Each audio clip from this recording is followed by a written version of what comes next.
Hello, everybody. Welcome to the jungle. It's been a little bit of a time since I've seen you. It is conference finals, NBA. We have two games. First one is tonight. It is the San Antonio Spurs versus the Oklahoma City Thunder. And then tomorrow will be the New York Knicks and the Cleveland Cavaliers. So let's start with Oklahoma City and San Antonio, which I think is the heavyweight bout of the two. The winner is most likely going to be the NBA champ.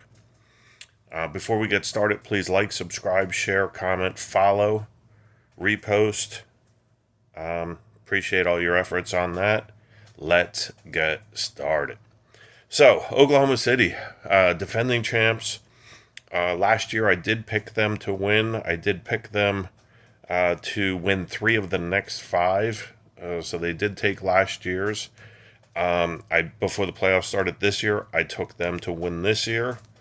So it's going to be hard for me to say no in this series, but I'm going to lay out both scenarios for each team.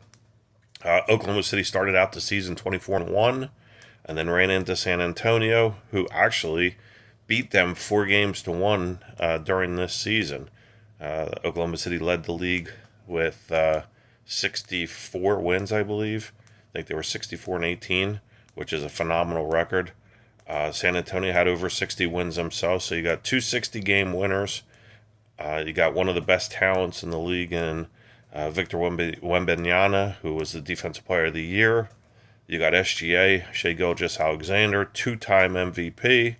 So it's a stacked. Both teams are stacked. Both teams are deep. Both teams are young. Two very, very young teams. So this could be a San Antonio, Oklahoma City, Lakers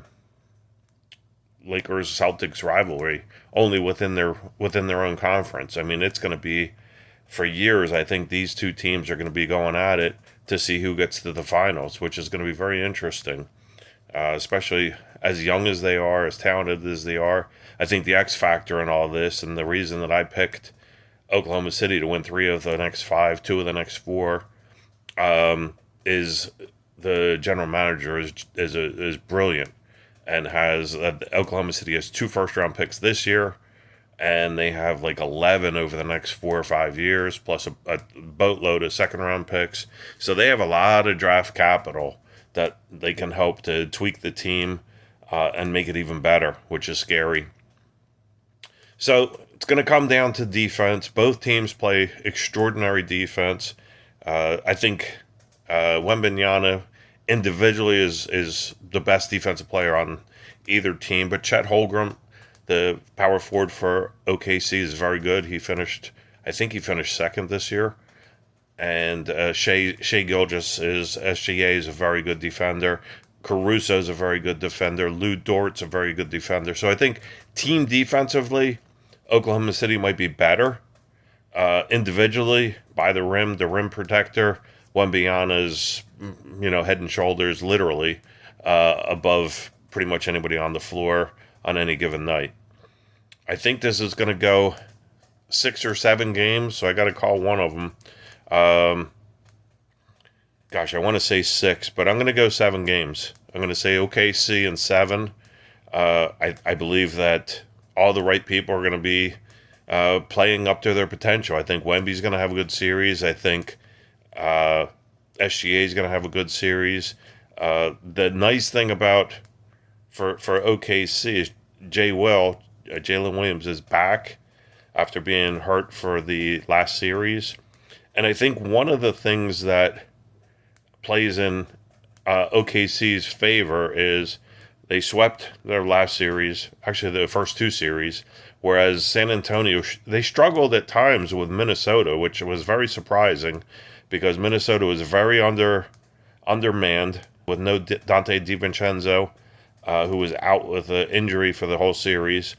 And they also were missing Anthony Edwards at full strength. He was hurt for the first couple games, came off the bench, and wasn't himself for the first 2 games, and then picked it up in game 3. But he wasn't. He was kind of out of sync. The Minnesota whole team was out of sync the whole series. And the guy that really hurt them was really needed to be the number 2 for Minnesota last series was Julius Randle. And Julius Randle is a fine player. He's a very good player. A little bit of everything. He can score, he can rebound, he can assist. He didn't do much of anything. And he completely disappeared in Game 6 in their elimination game. So San Antonio really was made that series harder than it needed to be. I don't know why they were tested like that, but they should have swept Minnesota, to be honest with you. So I think the talent level and the chemistry and the rest that OKC has is going to play in their favor. OKC, 7 games in the book. We'll get back to you on Game 2 in another post, maybe later tonight. If not, definitely tomorrow before the game starts. Enjoy Game 1. Do me a favor. Please leave your comments. Who's going to win this series, San Antonio or Oklahoma City? I appreciate your comments. Appreciate your time. Again, please like, subscribe, share, comment, post, follow, repost, all those beautiful things. And enjoy Game 1. Thanks so much. Talk to you soon. Bye.